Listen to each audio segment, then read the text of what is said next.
Guys, good morning. আপনারা কেমন আছেন? আশা করি ভালো আছেন। আমিও ভালো আছি। যাই হোক, এখন 11টা বাজতে চললো। চা খাইনি এখনও, চা খাবো। আর সব কাজ হয়ে গেছে, বাসি কাজ যেগুলো। ছেলে মর্নিংয়ে বেরিয়ে গেছে, মাছের জন্য ওয়েট করছিলাম। গাড়ির উপর মাছ টাছ রাখবো, তো এখনও আসছে না, হবেও না। বাজারে যেতে ইচ্ছা করছে না। আমি ভাবছিলাম স্কুল যাবে, তো স্কুল গেল না, বৃষ্টি পড়ছে, তো বাজারটাও আনা হয়নি, মানে মাছ টাছগুলো।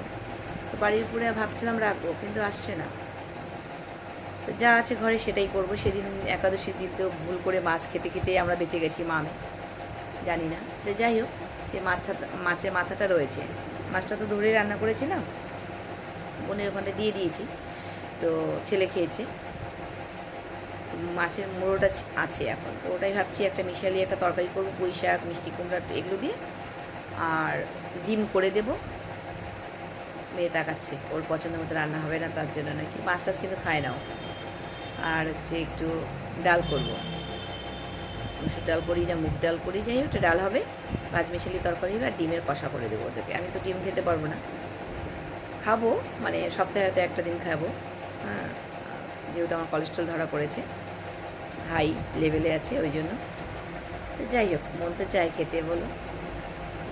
তো যাই হোক, পরে দেখা হচ্ছে, রাখছি, টাটা।